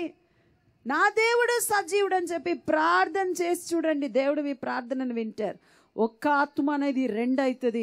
ఎవరు తెలుసు, రేపో మాపో మీరు ప్రీతా జడ్సన్ కన్నా గొప్ప ప్రసంగికులు అవుతారేమో. మీరు అవ్వాలని నేను ప్రార్థన చేస్తున్నానండి. హల్లెలూయా. దానికి భాష అవసరం లేదు, తర్బీత్ అవసరం లేదు, పెద్ద జ్ఞానం అవసరం లేదు. నాకు చూడండి, ఒకప్పుడు బైబుల్లో ఆది కాండం నుండి ప్రకటన గ్రంథం వరకు లైన్గా కూడా తెలియదు. ఇప్పుడు ఇదే బైబుల్ ఎన్నిసార్లు నేను చెప్తే అతిశయం అయిపోతుంది. ఎన్నోసార్లు చదివి ముగించి ఉన్నాను. ఒక్కొక్క సంవత్సరం ఒక కొత్త బైబిల్ కొంటాను. ఆ కొత్త బైబిల్ పాత బైబిల్ అయిపోవాలి. ఆ రీతిగా దేవుని గురించిన తృష్ణ నేను ప్రారంభించే రోజు నుండి ఈ రోజు వరకు కూడా నాకు ఉందండి. మీకు ఆ మంట రావాలని నేను ఈరోజు ప్రార్థన చేస్తున్నాను. మీ ప్రతి ఒక్కరికి కూడా ఆ భారం రావాలి. ఆ భారం మీకు వచ్చినట్లయితే ఈ తణుకుకు మరలా నేను రావాల్సిన అవసరమే లేదండి. హల్లెలూయా. మీరందరూ ప్రార్థించడం ప్రారంభించి, మీరందరూ స్వార్థను చెప్పడం ప్రారంభించినట్లయితే ఈ తణుకు పట్టణంలో సగం ఖాళీ అయి మీరు ప్రపంచం అంతా బయలుదేరిపోయి మీరు స్వార్థ చెప్పడం మీరు ప్రారంభిస్తారు. హల్లెలూయా. అయితే మీ పరిస్థితిని మర్చిపోయి మీరు చెప్పడం ప్రారంభిస్తే ఏం జరుగుతుందో తెలుసా? మీ ఇల్లు ఒక పరలోకంగా మారిపోతుందండి. నేను ఛాలెంజ్ చేస్తాను. హల్లెలూయా. నాకు ఇప్పుడు ఒక మంచి పోస్ట్ వచ్చింది లండన్ నుండి. అది కూడా వద్దని అందరూ అన్నారు. మీకు గవర్నమెంట్ కార్ ఇస్తారు, మీ కార్ పైన రెడ్ లైట్ ఉంటుంది, మీకు ముందు కాన్వాయ్ అయిపోతుంది, అది గొప్ప పదవి. సిస్టర్ వద్దని చెప్పొద్దు, ఎందుకంటే నాకు సౌత్ ఇండియన్ లాంగ్వేజెస్ అన్నీ వచ్చు అన్నారు. తీసుకుంటే యువర్ ఏ పబ్లిక్ ఫిగర్. నేను అన్నాను నాకొద్దు, అది వస్తే నా బాధ్యత వేరే బాధ్యత అయిపోతుంది. సువార్తను ఆటంకపరుస్తున్న ఏ పదవి అయినా నాకు వద్దన్నాను. హల్లెలూయా. హల్లెలూయా. మీకు ఆ భారం రావాలనేదే ఈరోజు ఈ ప్రసంగం. నిజంగా కన్నీటితో చెప్తున్నాను, ఆపుకొని చెప్తున్నాను. మీ అందరికీ ఆ భారం రావాలండి. మిగిలిన కార్యం అంతా మిమ్మల్ని వెతుక్కొని వస్తుంది. మీరు పోగొట్టుకున్నది మీ శరీరము, ఆరోగ్యము, స్వస్థత ఇవన్నీ సెకండరీ. నేను ఎప్పుడు నిన్న కూడా చెప్తున్నాను బ్రదర్తో, ఎన్నో స్వస్థతలు, ఎన్నో వేల సాక్ష్యం ఈ 20 yearsలో నేను చూసి ఉన్నానండి. కానీ కొన్నిసార్లు చెప్తే నాకు స్వస్థత కావాలంటే నేను కొన్నిసార్లు అడుగుతాను, lord what is this lord, అన్యాయం అంటాను దేవునితో. కానీ ఈ రోజు వరకు ఆయన నాతో చెప్పింది, నా కృప నీకు చాలు. చూడండి, ఎండాకాలం ఎంత తిరిగాను తెలుసా. శ్రీశైలం పోయినప్పుడు నా చెయ్యి అంతా కూడా గ్లాస్లో ఉన్న వేడి కారులో తగిలి, ఆ కారు గ్లాస్లో తగిన వేడి ఎడమ చెయ్యి అంత పొక్కొచ్చింది, బాయిల్స్ వచ్చింది. ఆ బాయిల్స్తోనే నెక్స్ట్ డే గార్లాలో పోయి ప్రసంగం చేశాను. మీకు కూడా అటువంటి భారం రావాలి. అలా ప్రారంభించండి, మీ జీవితంలో దేవుడు గొప్ప కార్యం చేస్తారు. హల్లెలూయా. ఇప్పుడు అడుగుతారా, సువార్తను ప్రసంగించారు, మాకు అద్భుతం జరుగుతుందా? మార్కు సువార్త 16:20 రాయబడి ఉంది, శిష్యులు బయలుదేరిపోయి వారు దేవుని వాక్యంను ప్రకటించారు. అక్కడ రాయబడి ఉంది, దేవుడు వారికి తోడై ఉండి వెనువెంట జరుగుచూ వచ్చిన సూచక క్రియల ద్వారా, అద్భుత ఆశ్చర్య కార్యముల ద్వారా వాక్యంను రుజువుపరిచారు. ఈరోజు నా వాక్యంను రుజువుపరచడానికి అద్భుత ఆశ్చర్య కార్యం జరుగుతుంది. ఇది అయిపోయిన తర్వాత తణుకుకు వర్షం వస్తుంది. హల్లెలూయా. మార్చ్ 22న మీరు చెప్పారు సిస్టర్, ఒక రైట్ సైడ్ నోస్ మీకు ఊపిరాడడం లేదు. కుడి ముక్కులో గమనించండి, కుడి ముక్కులో ఒక గాలి ప్రవేశించడం నేను చూస్తూ ఉన్నాను. కుడి ముక్కులో ఊపిరి పీల్చడానికి చాలా కష్టపడుతున్న ఎవరో ఒక్కరు మిమ్మల్ని కూడా ప్రభు నేను ఇక్కడ కూర్చున్నప్పుడే, బ్రదర్ ప్రసంగిస్తున్నప్పుడే బయలుపరిచారు. నేను మర్చిపోతాను, అందుకే నేను చిట్టిలో రాసుకుంటాను. ఇక్కడ మీరు ఈ మీటింగ్లో ఉన్నారు, మీరు రాలేదంటే మీరే నేను అబద్ధం కాదండి. నా దేవుడు అబద్ధం ఎప్పుడు చెప్పాడు. ఇప్పుడు వరకు నాకు బయలుపరిచినది ఎప్పుడు అబద్ధం కాలేదు. మీరు ఈ మీటింగ్లో ఉన్నారు. రేపటి కొరకు మీరు వెయిట్ చేయొద్దు, రేపటి దినం నేను మర్చిపోతాను. కానీ ఈరోజు మీరు ముందుకు వస్తే మీ కుడి ముక్కులో ఇప్పుడే స్వస్థత. ఇప్పుడే ఒక చల్లటి గాలి నా మీద వీచింది సిస్టర్. అప్పుడు నేను నాకేనా స్వస్థత, నాకు 2 months నుంచి అలర్జీ ప్రాబ్లం వచ్చింది సిస్టర్. ఊపిరి రైట్ సైడ్ అసలు ఊపిరి ఆడటం లేదండి, అసలు చాలా ఆయాసం విపరీతంగా వచ్చేస్తుందండి. నేను ఫస్ట్ రోజు కూడా మీటింగ్ వచ్చినప్పుడు ఊపిరి అందలేదండి, అసలు చాలా ఇబ్బందితో వచ్చాను. అయితే ఒక చల్లటి గాలి వీచిన సిస్టర్ మీద ప్రే చేయగానే వెంటనే రిలీఫ్ వచ్చింది. నేను నా కోసమేనా ప్రభా, వేరే వాళ్ళు ఎవరైనా అవ్వచ్చేమో అనుకున్నాను సిస్టర్. 2 days కూడా ఆ ప్రాబ్లం గురించి మేము ఎవరి గురించి ప్రే చేయలేదు. కానీ దేవుడు నువ్వు సాక్ష్యం చెప్పకుండా వెళ్ళొద్దంటే 2 days కూడా ఏడ్చాను సిస్టర్, ప్రభా నా కోసమా కాదని. కానీ నీకు స్వస్థత అయిందని నీకు తెలుసుకోదా? ఏం మార్పు ఉంది ఇప్పుడు ఈ 2 daysలో? చాలా ఫ్రీగా ఊపిరి పీల్చుకుంటున్నాను సిస్టర్. ఆయాసం అన్నది అసలు లేదు. ఇంతవరకు చాలా విపరీతంగా ఆయాసం వచ్చేసేది. ఏం మెడిసిన్ వాడలే సిస్టర్. నేను 2 days ఏం విపరీతంగా కూల్ డ్రింక్స్ తాగాను సిస్టర్. టెస్ట్ చేసుకోవడానికి ఏసీలో పడుకున్నాను సిస్టర్. చూడండి ఏమేమి చేశారు. ఈరోజు ఏసీలో నాకు కోల్డ్ వచ్చింది, కానీ నీకు హీల్ అయింది. అసలు కొంచెం కూడా లేదు సిస్టర్, అసలు ఊపిరి చాలా ఫ్రీగా పీల్చుకోగలుగుతున్నాను. చూడండి, పరీక్షించడం మాత్రం కాదు, చూడు హీల్ అయిందని తెలుసు. ఇంకా కాకుండా సరే కూల్ డ్రింక్స్ తాగి చూద్దాం, ఏసీలో కూర్చొని చూద్దాం. మంచిదండి, వర్షం రాలేదు, లేకపోతే దాంట్లో కూడా తడిసి ఉంటారు. కొంచెం కూడా లేదు సిస్టర్, అసలు ఎంత బాగా ఊపిరి పీల్చుకోగలుగుతున్నాను నేను. ఇదివరకు అసలు ఈ విధంగా లేదు. ఇక్కడ స్టేజ్లో వచ్చి కూర్చున్న వెంటనే నేను అనుభవించాను, మీ కాళ్ళ పాదంలో ప్రత్యేకంగా ఆ మడిమ, హీల్ అంటారు ఇంగ్లీష్లో, ఆ మడిమలో విపరీతమైన, ఇప్పుడు నేను చెప్తున్నప్పుడు కూడా మీరు నిలబడి ఉన్నారు. మీ కాళ్ళ పాదంలో మీరు ఆ బాధను మీరు అనుభవిస్తూ ఉన్నారు. మీరు మీటింగ్లో మీరు ఉన్నారు. మరల ప్రభు మీ గురించి నాకు జ్ఞాపకం చేశారు. అది ఎవరైనా సరే మీ కాళ్ళ పాదంలో మడిమలో విపరీతమైన నొప్పి, ఆ హీల్లో, ఆ చెప్పులు వేసుకున్నా కూడా ఆ వెనుక భాగం అలా కాళ్ళు పాదము మోపడం చాలా కష్టంతో ఉన్నారు. తణుకు నుంచి వచ్చాము. నాది మడం గురించి మీరు ఒక కుడికాలండి. అసలు నేను పొద్దున మాటలు వేసేటప్పటికి చాలాసేపు నేను అసలు కింద పెట్టలేనండి. చాలా బాధ. సాయంత్రం మాటలు తైలం గట్ట నూనె గట్ట రాసుకుని పడుకునేదాన్ని అండి. అస్సలు ఎంత బాధనేనంటే ఇప్పుడు నిలబడి కూడా నేను ఆరాధన చేయలేకపోయి ఒక కాలం ఇలాగ ఒక కాలు ఇలాగ అనేటప్పటికి మీరు పేరు పెట్టి పిలిచిన వెంటనే దేవుడు నాకు స్వస్థపడి అసలు సంవత్సరం నుంచి బాధపడుతున్నాను. సంవత్సరం నుండి కాళ్ళు మడిమెల్లో నొప్పి, అసలు నిలబడలేకపోయారు. చాలా బాధగా ఉంటుందండి. అసలు ఎక్కువ ఇప్పుడు ఏం జరిగింది? మిరాకిల్ జరిగిందండి. ఆ మాట చెప్తున్నప్పుడే జరిగిందా? జరిగిందండి. మీరు కాకేశారు కదండి, ఇలాగ ఒక అమ్మాయి ఇలా మడాలతోటి నొప్పితోటి అని మీరు చెప్పారు కదా. చెప్పిన వెంటనే దేవుడు నాకు స్వస్థత కలిగాడండి. నొప్పి మొత్తం లేదండి. నొప్పి మొత్తం లేదంట. హల్లెలూయా. నా జీవితంలో మరి చుట్టాలందరూ నా దగ్గర ఉన్నప్పుడు తినేవారండి. మా ఆయన గారు చనిపోయిన తర్వాత అందరూ విడిచిపెట్టేశారండి. నేను ఒంటరిగా ఉన్నప్పుడు మీరు ఇద్దరు బిడ్డలు పోగొట్టుకుని ఉన్నప్పుడు ఎలాగ మాట్లాడారు. నాకు మీరు మెసేజ్ చెప్తుంటేనే నా కళ్ళంటే నీళ్ళు వచ్చేస్తాయండి. మరి 5 సంవత్సరాలు బట్టి మరి ఇక్కడ గడ్డ అలాగే ఉండిపోయిందండి. కరిగిది కాదు, ఇంత గడ్డ ఉండిపోయింది. ఎంత పెద్ద గడ్డ? ఇప్పుడు కనబడట్లేదు. ఇంత పెద్ద గడ్డ ఉండే అంట. అమ్మ చూపించండి ఎంత పెద్దదని. మీ చెయ్యి చూపించండి. This big. అప్పుడు మీరు అన్నారు కంట మీద చేయి పెట్టుకోండి అమ్మా, గడ్డలు ఉన్న వాళ్ళు కరిగిపోతాయి అని చెప్పారు.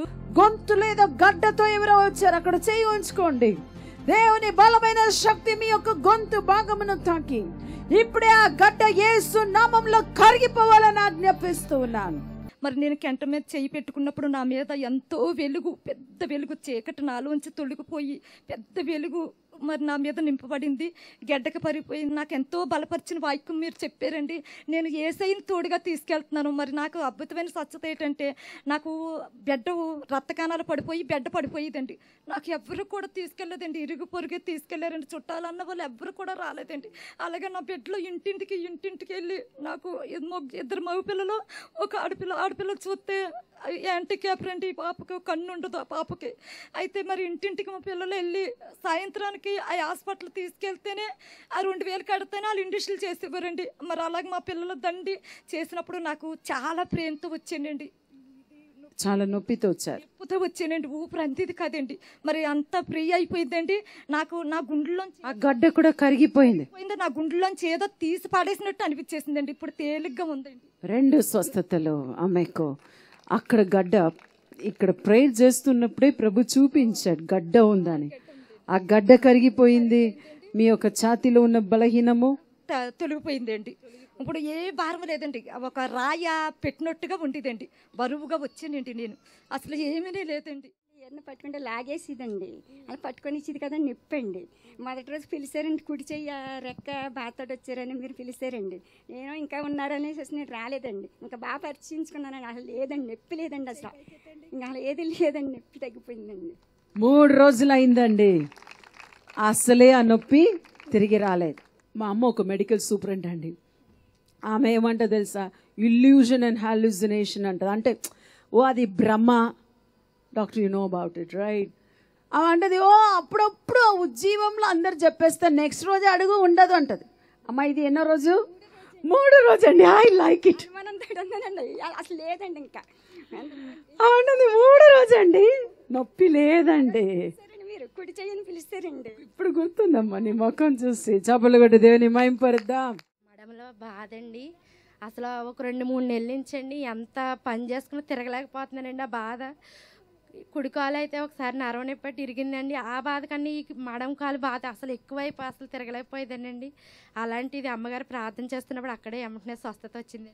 వెంటనే స్వస్థత వచ్చిందంట మడిమెలో. Thank you father for healing her lord in Jesus name.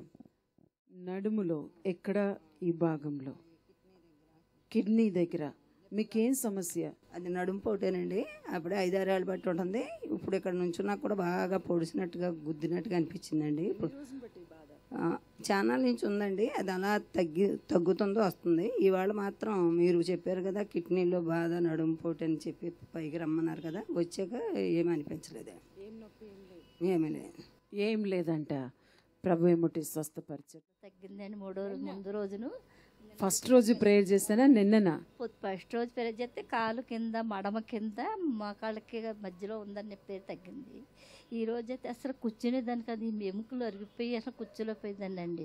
అసలు ఈ 3 దినాలు కూడా నాకు నొప్పి అన్నదే లేదు. మీరు ప్రార్థన చేసాక చాలా రిలీఫ్గా. 3 రోజుల నుండి ఏ నొప్పి లేదంట. కూర్చోలేకపోయారు, మోకాళ్ళ కింద బాధతో వచ్చారు, అన్ని స్వస్థతలు.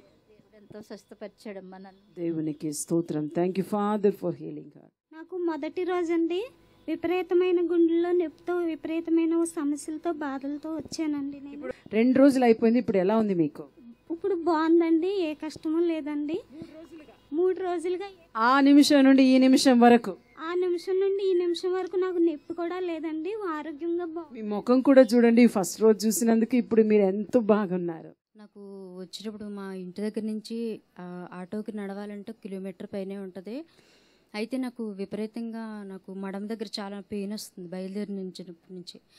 ఈ పెయిన్తో ఎలా నడవాలి, ఏం చేయాలనేసి అనుకుంటున్నాం. ఈరోజు 2వ రోజు అనుకుంటున్నాం, మాకు తెలీదు. ఈరోజు లాస్ట్ రోజు అని తెలిసింది. ఎలాగైనా వెళ్ళాలి, ప్రార్థన స్వస్థత పొందాలనేసి గబగబా మేము 3 వచ్చాము. 3 కూడా బయలుదేరి త్వరగా వచ్చాం. వచ్చిన తర్వాత ఇక్కడ కూర్చున్నప్పుడు కూడా నాకు ఒళ్ళంతా బలహీనతతో అసలు చాలా నీరసంగా ఉంది. మడవ నొప్పే కాకుండా ఇదంతా ఏంటి అనేసి ప్రార్థన చేస్తున్నాను. మీరు ప్రార్థన చేసినప్పుడు ఒక వెలుగు లాంటి వెలుగు వచ్చి నన్ను తాగ్గానే నాలో స్వస్థత జరిగింది సిస్టర్. ఇది నాకు జరిగింది. నొప్పి లేదు. ఇప్పుడు నడిచి చూసాను, బాగానే ఉంది. అసలు ఒళ్ళంతా కూడా చాలా తేలిగ్గా ఉంది, మనసు అంతా హ్యాపీగా. చూడండి, ఎవ్వరు పోయి ఆమెకు ప్రేయర్ చేయలేదు, కానీ దేవుని వెలుగు వారిపై దిగి వచ్చింది. వారి శరీరం అంతా స్వస్థతను అనుభవించారు. ఈ మీటింగుల ద్వారా మేము చాలా స్వస్థత ఉన్నాం. దేవుని ద్వారా చాలా అద్భుత మీటింగులు కూడా 3 రోజులు కూడా ఎంతో అద్భుతంగా జరిగాయండి. దేవునికి మహిమ కలుగును గాక. మీటింగ్లు చాలా బాగా జరిగినాయండి. దేవుడు ఎంతగానో మేము బలహీనంగా ఉన్న సమయంలో దైవజనరాల ద్వారా మేము ఎంతగానో స్వస్థపడ్డామండి. దేవునికి ఎన్నో వందనాలండి. ఇంకా ఇటువంటి మీటింగ్లు అనేక చోట్ల జరిగి అనేక మంది రక్షణ పొందేలాగా బిడ్డను వాడుకోవాలని మేము అనుకుంటున్నామండి. ఈ వాక్యం ద్వారా ఎంతగానో ఈ 2 రోజుల నుంచి వచ్చిన ఈ కూడిక ద్వారా ఎంతో మంది రక్షింపబడ్డారండి. ఆవిడ మాటలు చాలా ఆదరణగా ఉన్నది. గొప్ప సాక్ష్యం ఆవిడదే, ఎంతో గొప్ప సాక్ష్యం. ఆవిడే ఎన్నో ఇబ్బందుల నుంచి, ఇరుకుల నుంచి దేవుడు ఎంతగానో వాడుకున్నాడు. ఆవిడ సాక్ష్యం ద్వారా ఇంకా అనేకులు ఎంతగానో బలపడ్డాడు.